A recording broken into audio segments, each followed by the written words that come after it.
اب نئے مضمون کا آغاز ہوتا ہے جس کا عنوان ہے قال النبی صلی اللہ علیہ وسلم ارحموا ثلاثا عزیز قوم ذل وغنی قوم افتقر وعالما یلعب به الجہال، یعنی حضور صلی اللہ علیہ وسلم نے ارشاد فرمایا ہے 3 شخصوں پر رحم کرو، کسی قوم کا باعزت جو ذلیل ہو گیا ہو، کسی قوم کا مالدار جو محتاج ہو گیا ہو، وہ عالم جس کا جاہل مذاق اڑائیں۔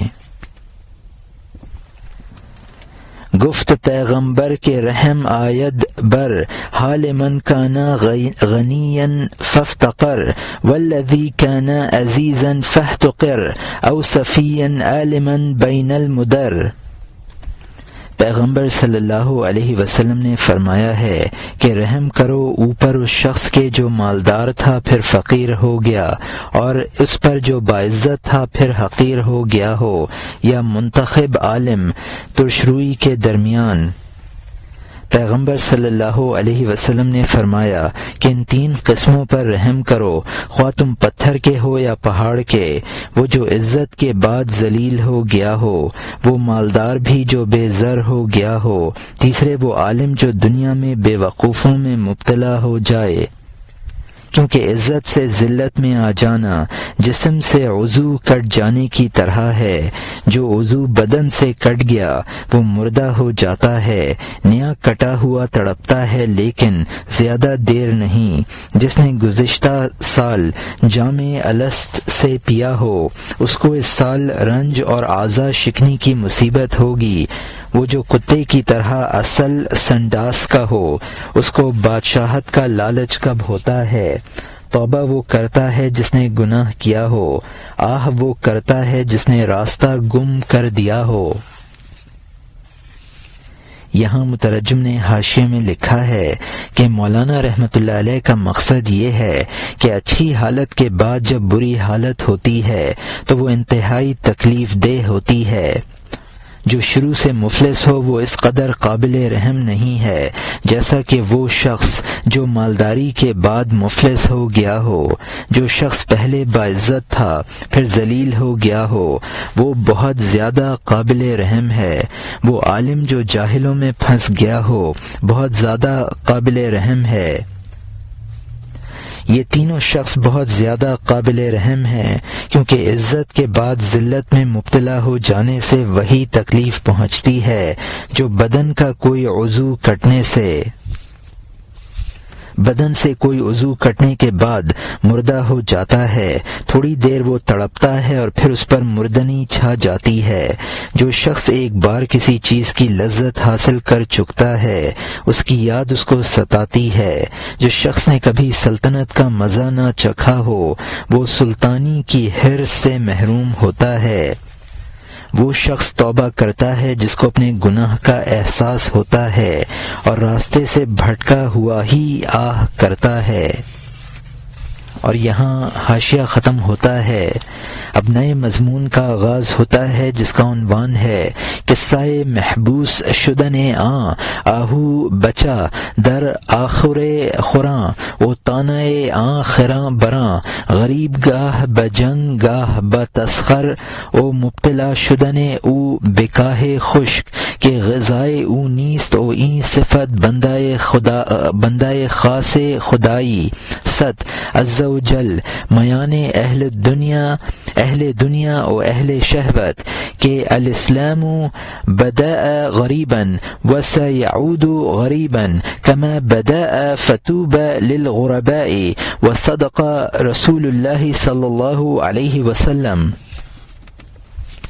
یعنی ہرن کے بچے کا گدھوں کے استبل میں قیدی ہونے کا قصہ اور اس پردیسی پر ان گدھوں کی تانا زنی، کبھی لڑائی سے کبھی مذاق سے، اور اس کا خشک گھاس میں مبتلا ہونا کیونکہ وہ اس کی غذا نہیں ہے، اور یہی حالت خدائے عز و جل کے خاص بندے کی دنیا داروں اور اہل اور شہوت پرستوں میں ہے، کیونکہ اسلام اجنبی بن کر شروع ہوا اور عنقریب اجنبی بن جائے گا جیسا کہ شروع ہوا، تو اجنبیوں کے لیے خوشخبری ہے۔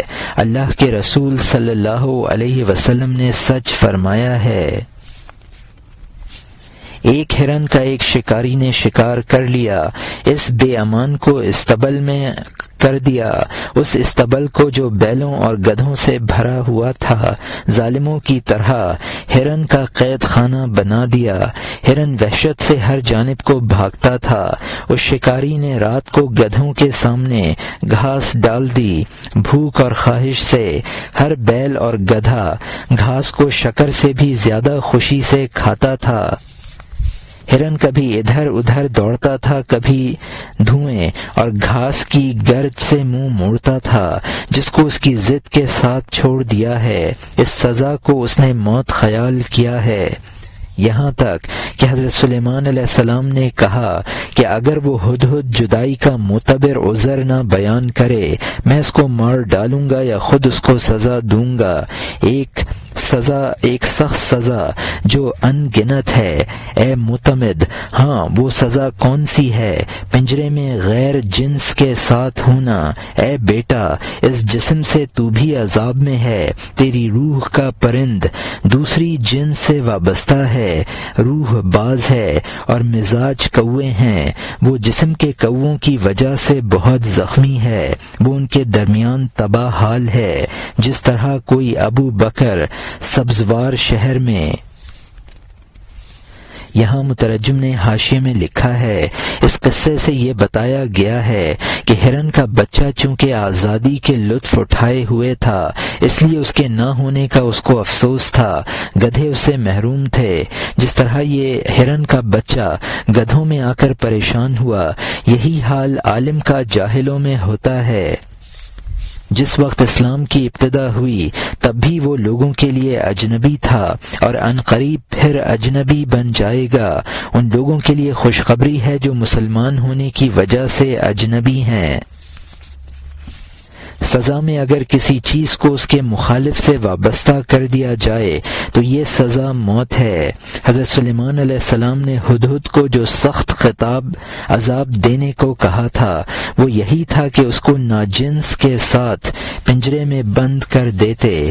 انسان کے لیے یہی عذاب ہے کہ اس کی روح کو غیر جنس یعنی جسم کے ساتھ مقید کر دیا گیا ہو۔ روح باز ہے اور بدن کی طبیعت کوا ہے۔ سبزوار ایران کا مشہور شہر ہے جس کے باشندے سخت رافضی تھے۔ اور یہاں حاشیہ ختم ہوتا ہے۔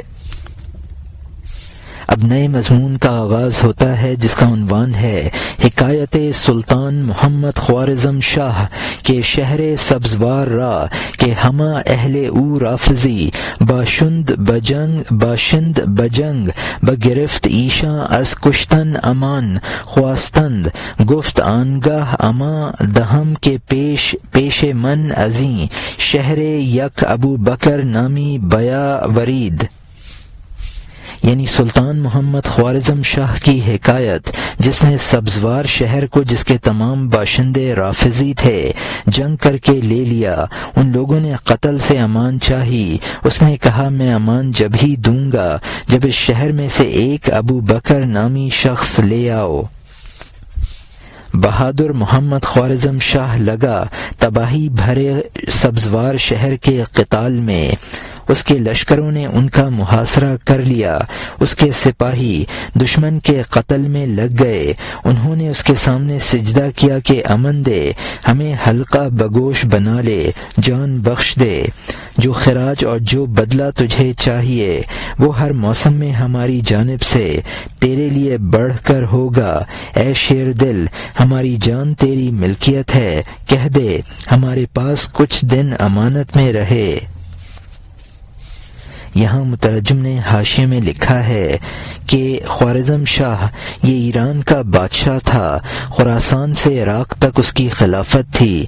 یہ مولانا روم کے والد خواجہ بہاؤالدین محمد کا ماموں تھا۔ سبزوار کے باشندے مطیع ہو گئے اور انہوں نے جان و مال کی امان چاہی۔ سبزواریوں نے کہا کہ جو ٹیکس ہم پر لگایا جائے گا ہم ہر فصل میں بڑھا کر ادا کریں گے۔ اور یہاں حاشیہ ختم ہوتا ہے۔ اس نے کہا تم اپنی جان مجھ سے نہیں چھڑا سکتے ہو جب تک کہ ایک ابو بکر میرے سامنے حاضر نہ کر دو، جب تک کہ ابو بکر نام کا اپنے شہر سے میرے پاس ہدیہ نہ لاؤ گے۔ اے بگڑی ہوئی قوم، اے کمینہ قوم، میں کھیتی کی طرح تمہیں کاٹوں گا، نہ خراج لوں گا اور نہ ہی چکنی چپڑی باتیں سنوں گا۔ تو انہوں نے اشرفیوں کا بورا اس کے سامنے لا ڈالا کہ ایسے شہر سے ابو بکر نہ مانگ۔ ابو بکر سبزوار میں کہاں ہو سکتا ہے یا خشک ڈھیلا نہر میں؟ اشرفیوں سے منہ پھیر لیا اور کہا اے کافرو، جب تک تم ابو بکر کا تحفہ میرے پاس نہ لاؤ گے کوئی فائدہ نہیں ہے۔ میں بچہ نہیں ہوں کہ سونے اور چاندی سے حیران رہ جاؤں۔ اے حقیر، جب تک تو سجدہ نہ کرے گا فرض سے نہ چھٹے گا، خواہ تو مقصد سے ساری مسجد کو ناپ ڈالے۔ انہوں نے دائیں بائیں جانب جاسوس دوڑائے کہ اس ویرانے میں کوئی ابو بکر کہاں ہے۔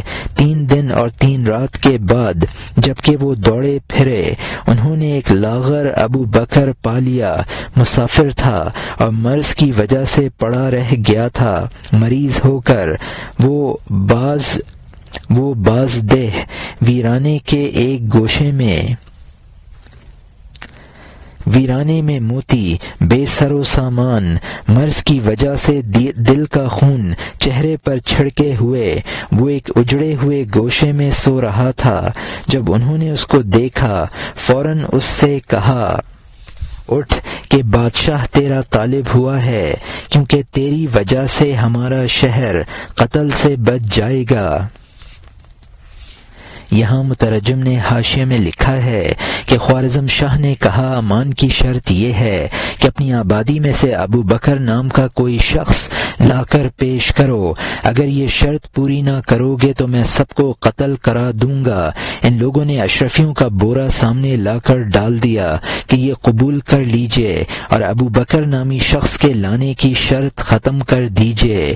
سبزوار میں کسی ابو بکر کی تلاش ایسی ہی ہے جیسے کوئی دریا میں خشک ڈھیلا تلاش کرے۔ ان لوگوں کو رفض کی وجہ سے کفار سے تعبیر کیا ہے۔ ان لوگوں کا اشرفیاں دے کر نجات حاصل کرنے کی تمنا ایسی ہی تھی جیسے کہ کوئی شخص نماز سے اس طور پر چھٹکارا حاصل کرنا چاہے کہ پوری مسجد کو سرینوں سے ناپ ڈالے اور سجدہ نہ کرے۔ ابو بکر نامی شخص کی تلاش میں سبزوار والوں نے جاسوس چھوڑ دیے۔ وہ شخص ایک قیمتی جوہر تھا لیکن ان بے قدروں میں پڑا ہوا تھا۔ وہ ابو بکر نامی مسافر ایک ویرانے میں پڑا سو رہا تھا۔ ان لوگوں نے کہا کہ بادشاہ شرط کے مطابق ہمیں معاف کر دے گا، مگر چلنے کی طاقت ہوتی تو میں اپنی منزل کی طرف روانہ ہو جاتا، تم لوگوں میں نہ ٹھہرتا۔ یہ ابو بکر نے کہا۔ رافضی حضرت ابو بکر کے نام کے بھی دشمن ہوتے تھے۔ مولانا فرماتے ہیں کہ یہ دنیا بھی سبزوار ہے اور یہاں بھی مرد حق اسی طرح بے یار و مددگار رہتا ہے جس طرح ابو بکر نامی شخص سبزوار میں تھا۔ اللہ تعالی کی مثال خوارزم شاہ سمجھو۔ اللہ تعالی بھی دنیا داروں سے دل کا مطالبہ کرتا ہے۔ اور یہاں حاشیہ ختم ہوتا ہے۔ اس نے کہا اگر میرے پاؤں یا چلنا ہوتا اپنے راستے پر اپنی منزل کو چل دیتا، میں اس دشمنستان میں کب ٹھہرتا، دوستوں کے شہر کی جانب سواری ہانک دیتا۔ انہوں نے ایک تابوت اٹھایا، کاندھے پر ابو بکر کو سوار کر لیا، سب خوارزم شاہ کی جانب دوڑے، وہ اس کو لے جا رہے تھے تاکہ وہ نشانی دیکھ لے۔ یہ دنیا سبزوار ہے اور مرد خدا اس میں رائے گاں اور نیست ہے۔ وہ خدائے بزرگ بمنزلہ خوارزم شاہ کے ہے، اس ذلیل قوم سے دل کا طالب ہے۔ گفت لا ينظر الى تصویرکم فابتغوا ذا القلب فی تدبیرکم۔ رسول صلی اللہ علیہ وسلم نے فرمایا ہے وہ خدا تمہاری صورت کو نہیں دیکھتا ہے، بس اپنی تدبیر میں صاحب دل کو تلاش کرو۔ میں صاحب دل کے ذریعے تجھ میں نظر کرتا ہوں، نہ کہ صورت اور سجدہ اور عطائے زر کے ذریعے، چونکہ تو نے اپنے دل کو دل سمجھ لیا ہے، اس لیے تو نے صاحب دل کی جستجو ترک کر دی ہے۔ وہ دل کے اگر 7 آسمان جیسے 700 اس میں آئیں تو وہ گم اور پوشیدہ ہو جائیں۔ دل کے اس طرح کے ریزوں کو دل نہ کہہ، سبزوار کے اندر ابو بکر کو تلاش نہ کر۔ صاحب دل 6 رخا آئینہ ہوتا ہے، اللہ تعالی 6 جانب سے اس میں دیکھتا ہے۔ یہاں مترجم نے حاشیے میں لکھا ہے کہ حدیث شریف ہے، اللہ تعالیٰ تمہاری صورتوں اور مالوں کو نہیں دیکھتا ہے، وہ تمہارے دلوں اور کاموں کو دیکھتا ہے۔ اللہ تعالیٰ خلق اللہ کی طرف کسی صاحب دل کی وجہ سے توجہ فرماتا ہے۔ ہر شخص ایسا صاحب دل نہیں ہے جس کی وجہ سے مخلوق خدا کا منظور نظر بنے۔ اللہ تعالیٰ اس دل کو پسند کرتا ہے جس دل میں اس قدر وسعت ہو کہ 7 آسمانوں جیسے 700 اس میں سما جائیں۔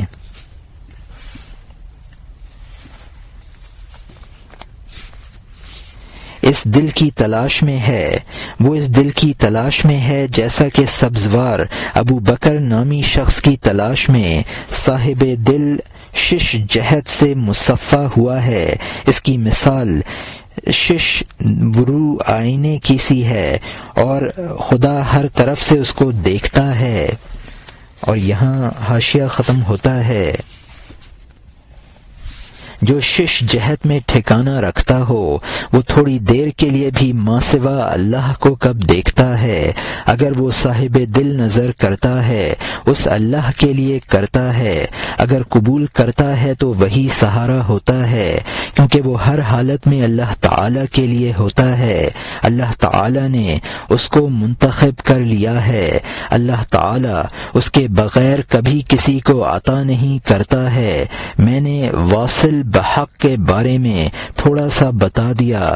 وہ اللہ تعالی عطیہ اس کے ہاتھ کی ہتھیلی پر رکھ دیتا ہے، اس کی ہتھیلی کے ذریعے اس کو قابل رحم لوگوں کو دیتا ہے۔ اس کی ہتھیلی کا دریائے کل سے اتصال ہے، وہ ناقابل بیان کمالات سے پر ہے۔ وہ اتصال جو بیان نہیں ہو سکتا ہے، اس کا بیان کرنا تکلف ہے۔ والسلام۔ اے مالدار، اگر تو سونے کے 100 بورے لائے گا، اللہ تعالی فرما دے گا اے کبڑے دل لا۔ اگر وہ دل تجھ سے راضی ہے میں بھی راضی ہوں، اگر وہ تجھ سے منہ پھیرنے والا ہے میں بھی منہ پھیرنے والا ہوں۔ میں تجھے نہیں دیکھتا ہوں، اس کو دیکھتا ہوں۔ اے جان، میرے در پر اس کا تحفہ لا، تیرے ساتھ وہ جیسا ہے میں ویسا ہی ہوں۔ جنت ماؤں کے پاؤں کے نیچے ہے، مخلوق کی ماں اور باپ اور اصل وہ ہے۔ وہ قابل مبارکباد ہے جس نے دل اور چھلکے میں امتیاز کر لیا ہے۔ تو کہے گا میں تیرے پاس یہ دل لایا ہوں، وہ تجھ سے کہہ دے گا کہ یہ دل ایک دمڑی کا بھی نہیں ہے۔ یہاں مترجم نے حاشیے میں لکھا ہے، جو شخص لامکانی بن چکا ہو وہ غیر اللہ کی طرف نظر اٹھا کر بھی نہیں دیکھتا ہے۔ اگر صاحب دل کسی کی طرف نظر کرتا ہے تو خدا کے لیے کرتا ہے، اور اس کا رد و قبول سب خدا کے لیے ہوتا ہے، چونکہ اس صاحب دل کے جملہ احوال خدا کے لیے ہوتے ہیں، لہذا وہ خدا کا برگزیدہ ہوتا ہے۔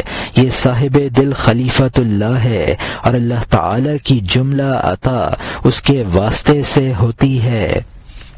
اللہ تعالی اپنے جملہ عطیات اس کے ہاتھوں مخلوق کو پہنچاتا ہے۔ اس کے ہاتھ کا خدا سے جو اتصال ہے اس کا بیان ممکن نہیں ہے۔ اللہ تعالی سونے چاندی سے بے نیاز ہے، وہ صرف دل کا اخلاص قبول کرتا ہے۔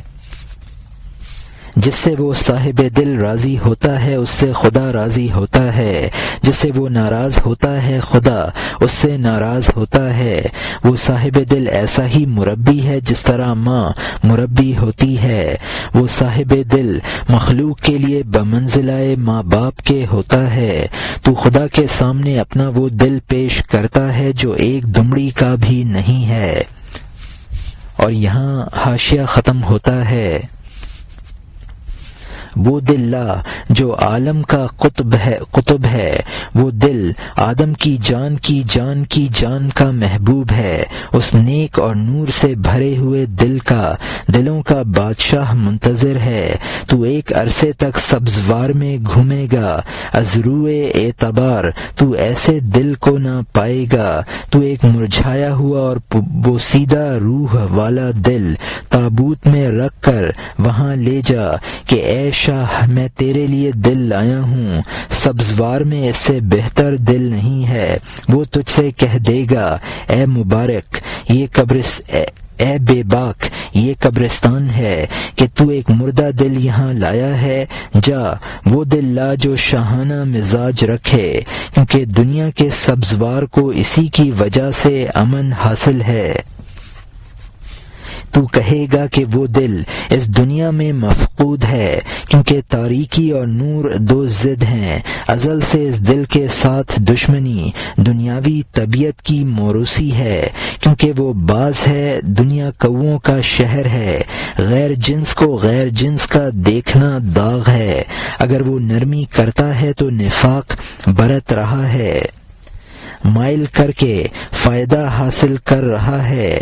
ہاں کہتا ہے نہ کہ نیاز مندی سے، بلکہ اس لیے کہ ناصح دراز نصیحت نہ کرے، کیونکہ یہ کمینہ کوا مردار کا جویاں تہ بتہ لاکھوں مکر رکھتا ہے۔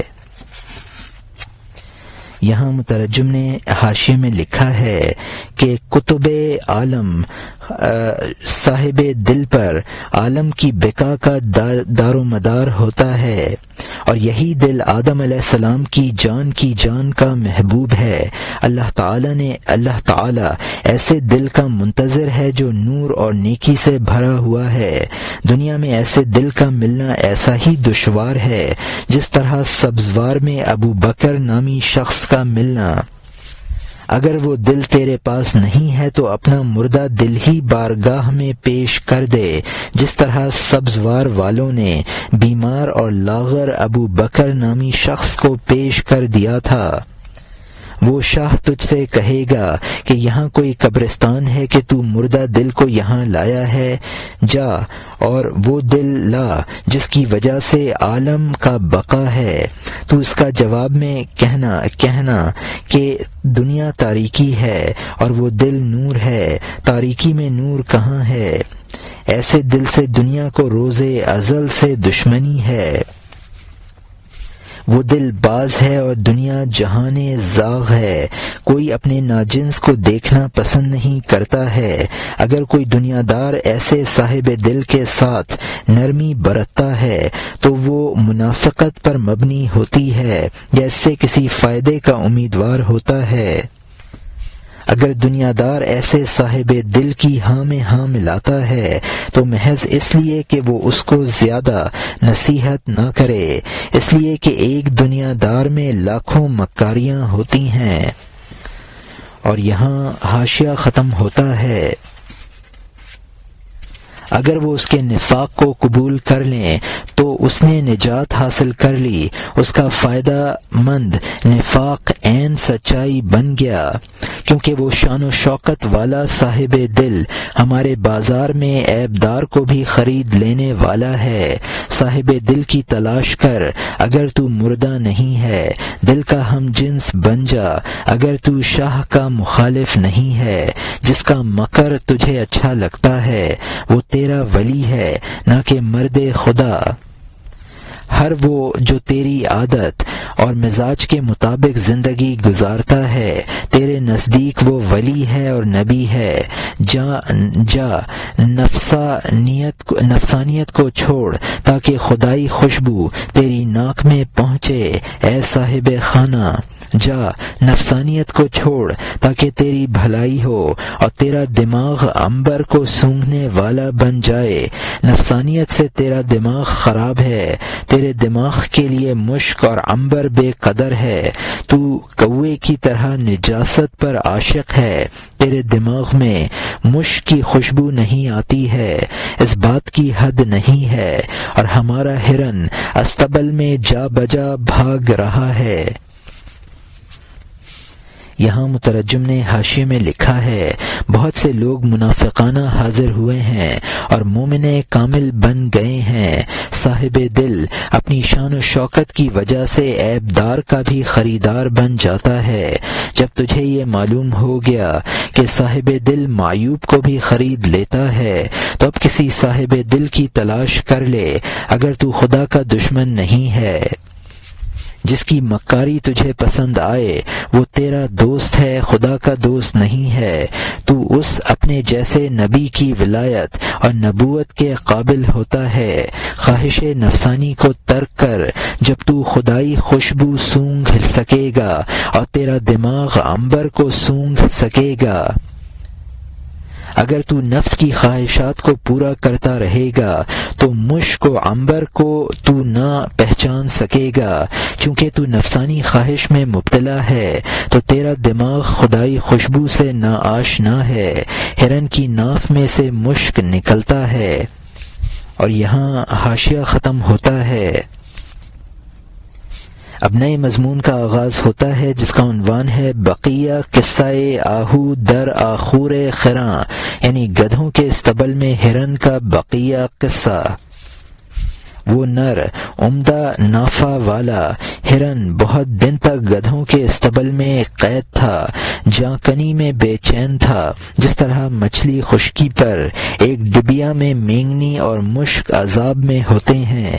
ایک گدھا اس سے کہتا، ہاں وحشیوں کے ابا، تو شاہوں اور سرداروں کا مزاج رکھتا ہے اور خاموش ہے۔ دوسرا مذاق اڑاتا کہ دریا کے اتار چڑھاؤ سے موتی لے آیا ہے، سستا کب دے سکتا ہے۔ ایک گدھا کہتا کہ اس نزاکت کے ہوتے ہوئے تو شاہی تخت پر تکیہ لگا کر بیٹھ۔ ایک گدھے کو بدہضمی ہو گئی اور نہ کھا سکا تو دعوت کے طریقے پر ہرن کو بلایا۔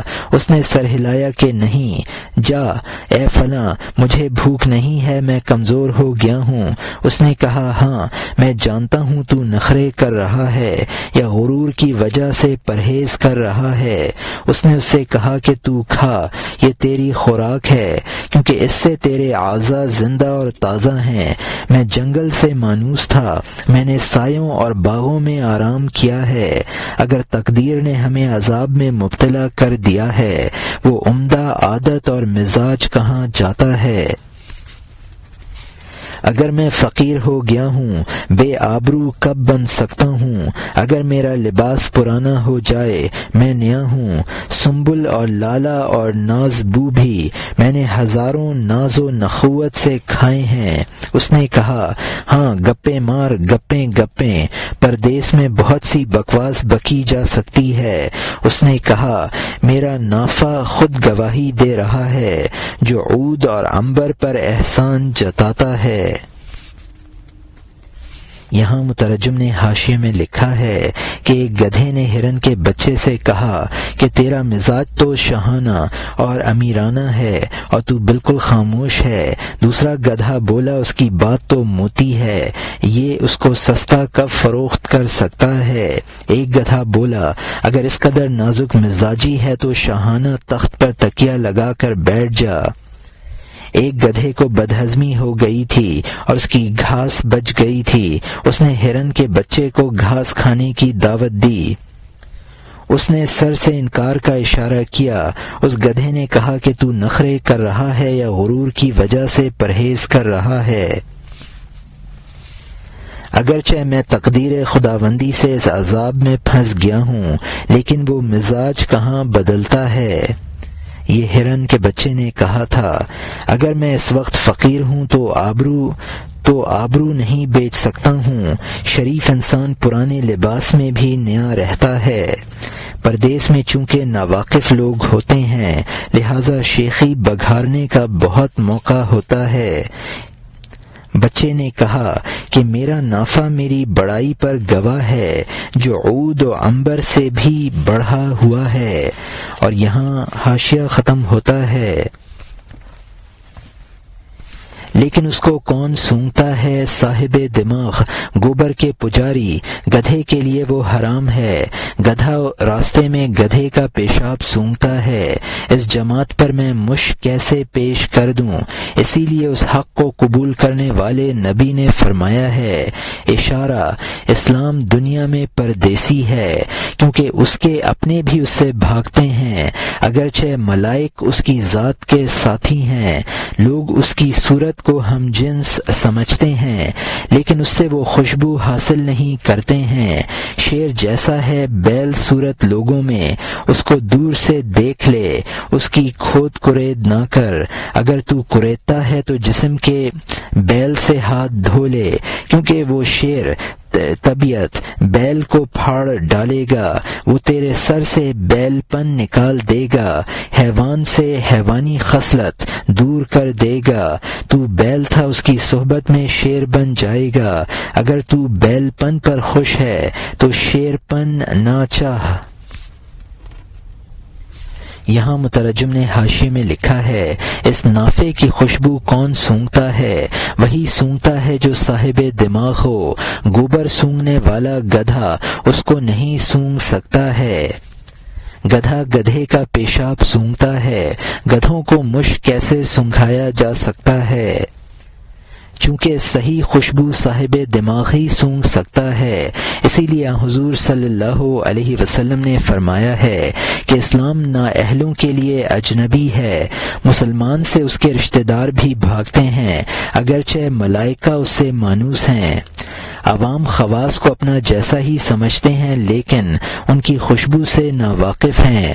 مرد خدا عوام میں ایسا ہی ہے جیسا کہ بیلوں میں شیر ہے، اس کو دور سے دیکھ لے، زیادہ چھیڑ چھاڑ نہ کر۔ اگر تو اس کے احوال کی زیادہ جستجو کرتا ہے تو اپنے جسم سے ہاتھ دھو لے، وہ تیرا بیل پن اور حیوانی خصلت کو مٹا دے گا۔ تو پہلے بیل تھا، اب شیر بن جائے گا۔ اگر تجھے اپنے بیل پن پسند ہے، اگر تجھے اپنا بیل پن پسند ہے تو شیر کی جستجو نہ کر۔ اور یہاں حاشیہ ختم ہوتا ہے۔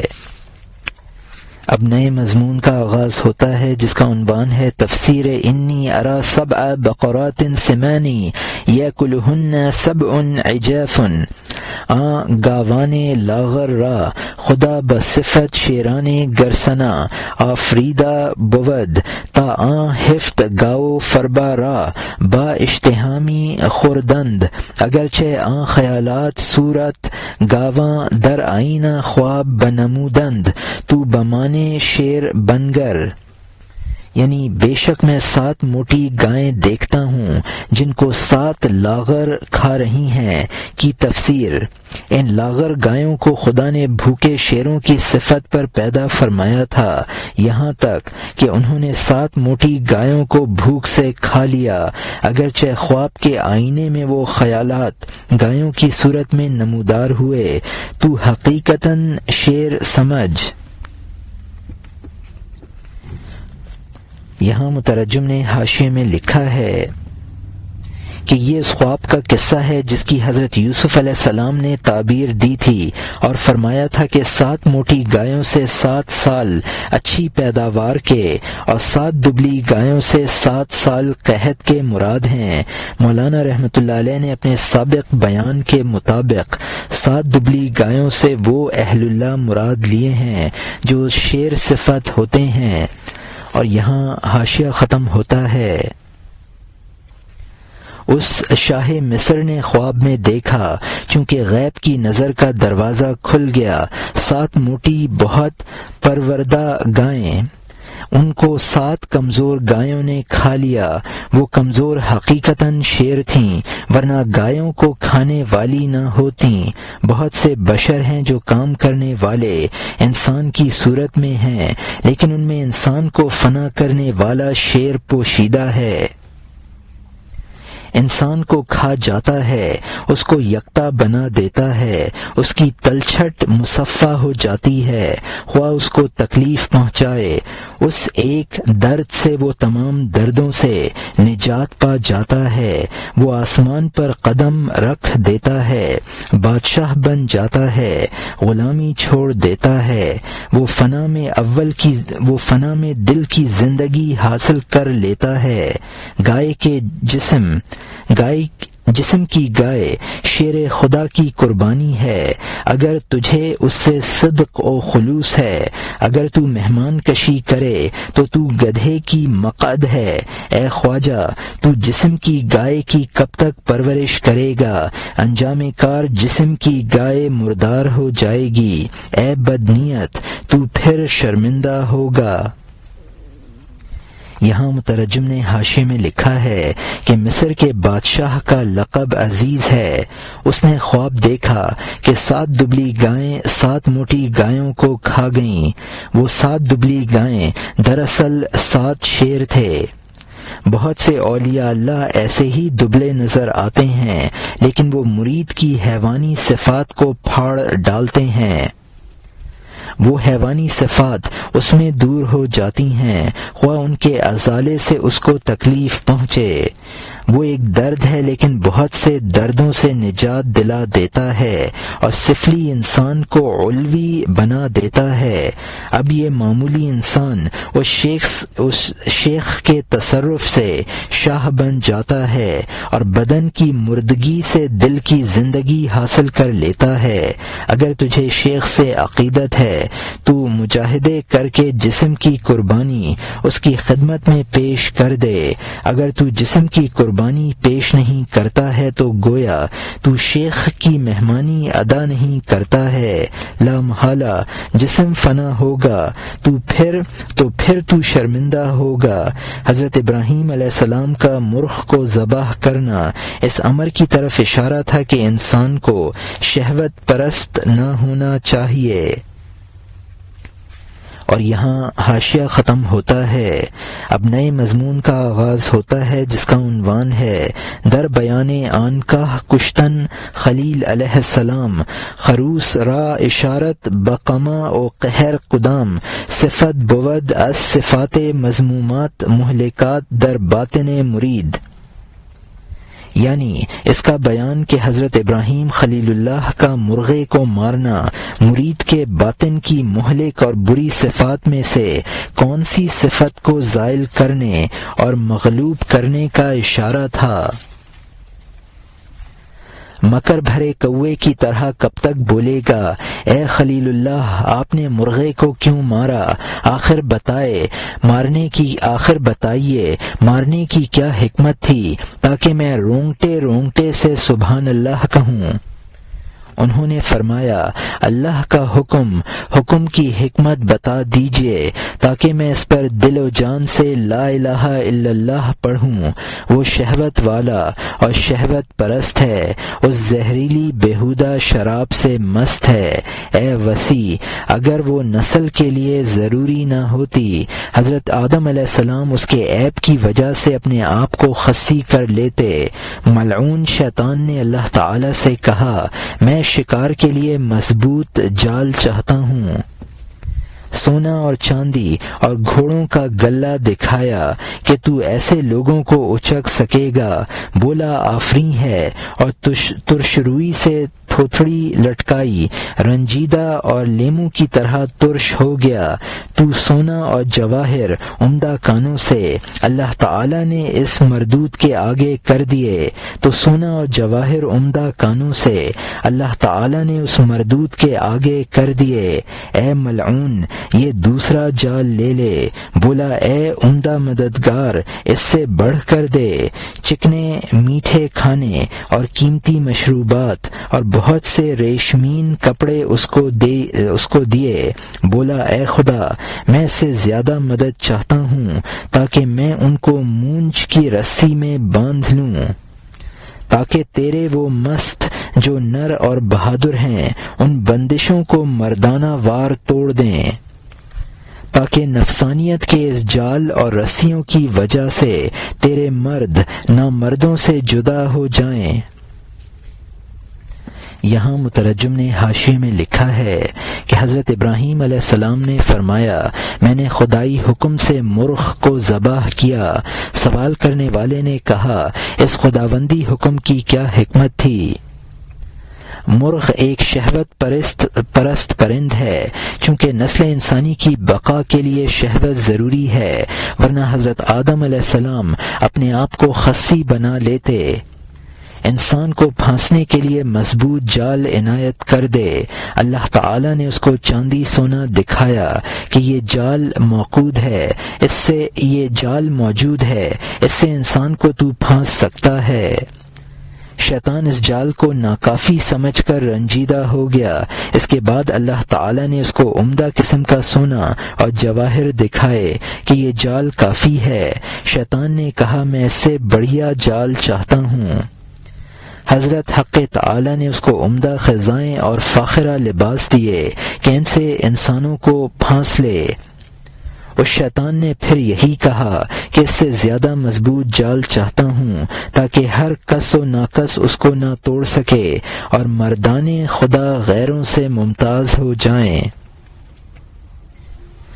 شیطان نے کہا، ایسا سخت جال دے جس میں بڑے سے بڑا بہادر پھنس جائے۔ اللہ تعالی نے انسان کو پھنسانے کے لیے شراب اور ستار شیطان کے سامنے رکھا تو اس پر نیم راضی ہو کر مسکرایا۔ اس شیطان نے اللہ تعالی کی صفت مزل کو پکارا کہ فتنے کے سمندر سے گرد اڑا دے، جبکہ موسیٰ اللہ تعالیٰ کی صفت ہادی کے مظہر عتم تھے اور انہوں نے کمال دکھایا کہ دریائے نیل میں گرد کے پردے آویزاں کر دیے۔ تو مجھے بھی صفت مزل کا مظہر عتم ہونا چاہیے۔ اور یہاں حاشیہ ختم ہوتا ہے، اے شاہ تقدیر، میں دوسرا جال چاہتا ہوں، جو جال انسان کو پچھاڑنے والا سخت ہیلا ساز ہو۔ اللہ تعالی شراب اور ستار سامنے لایا اور رکھ دیا۔ وہ تھوڑا سا ہنسا اور ان پر آدھا راضی ہو گیا۔ اس نے ازلی صفت اذلال کو پیغام دیا کہ فتنے کے سمندر کی گہرائی سے گرد نکال لا۔ کہا، کیا تیرے بندوں میں موسیٰ نہیں ہے؟ انہوں نے سمندر میں گرد کے پردے باندھ دیے، پانی نے ہر جانب سے اپنی باگ کھینچ لی، دریا کی گہرائی سے غبار اٹھا۔ جب عورتوں کا حسن اس کو دکھایا جو مردوں کا صبر و قرار لے اڑتا ہے، تو اس نے چٹکی بجائی اور ناچنے لگا کہ بہت جلد دے دیجئے، میں مقصد کو پہنچ گیا۔ جب اس نے وہ نشیلی آنکھیں دیکھیں جو عقل اور سمجھ کو بے قرار بنا دیتی ہیں، ان معشوقوں کے رخسار کی وہ صفائی کہ جن پر یہ دل کالے دانے کی طرح جلتا ہے، چہرہ اور تل اور ابرو اور عقیق جیسے ہونٹ، گویا باریک پردے سے سورج چمک رہا ہے، ایسا قد جیسا کہ چمن میں سرد خرامہ، جیسا کہ چمن میں سروع خرامہ، رخسار چمبیلی اور گلے سیوتی جیسا۔ اس نے وہ ناز و ادا دیکھی تو فوراً اچھلا جو باریک پردے میں سے اللہ تعالی کی تجلی کی طرح تھی۔ یہاں مترجم نے حاشیے میں لکھا ہے، اب اللہ تعالی نے عورتوں کے حسن کا فتنہ شیطان کو دکھایا تو وہ چٹکیاں بجانے لگا اور خوشی سے ناچنے لگا کہ اب میرا منشا پورا ہو گیا ہے۔ ان عورتوں کی ان چیزوں کو دیکھ کر وہ خوشی سے اچھل پڑا۔ حسین عورتوں کی مست آنکھیں، رخسار کالا دانہ جو نظر بد کے دفع کرنے کے لیے آگ پر ڈالا جاتا ہے اور وہ چٹکتا ہے۔ عقیق کا مطلب ہے کہ عقیق سرخ پتھر ہے جس سے ہونٹوں کو تشبیہ دی جاتی ہے۔ چہرے کا منظر یہ تھا جیسا کہ باریک پردے سے سورج نظر آئے۔ سرو کی ایک قسم ہے جس کو سروے خراں کہتے ہیں۔ شیطان ان چیزوں کو دیکھ کر اچھل پڑا، اور یہاں حاشیہ ختم ہوتا ہے۔ ایک جہان سرگشتہ اور حیران اور دنگ ہو گیا اس کرشمہ اور اس شوخ اچھے ناز سے۔ اب نئے مضمون کا آغاز ہوتا ہے جس کا عنوان ہے تفسیر لقد خلقنا الانسان فی احسن تقویم ثم رددناہ اسفل سافلین ومن نعمرہ ننکسہ فی الخلق افلا یعقلون۔ بے شک ہم نے انسان کو بہترین ساخت پر پیدا کیا، پھر ہم نے اس کو کمتروں سے کمتر کی طرف لوٹا دیا، اور جس کو ہم زیادہ عمر دیتے ہیں اس کو بناوٹ میں اوندھا کر دیتے ہیں، کیا وہ نہیں سمجھتے؟ کی تفسیر۔ حسینوں کے سامنے آدمی اور جن اور فرشتے سجدہ کرنے والے بنے، پھر وہ حسین آدم علیہ السلام کی طرح معزول ہو گیا۔ اس حسین نے کہا آہ وجود کے بعد فنا۔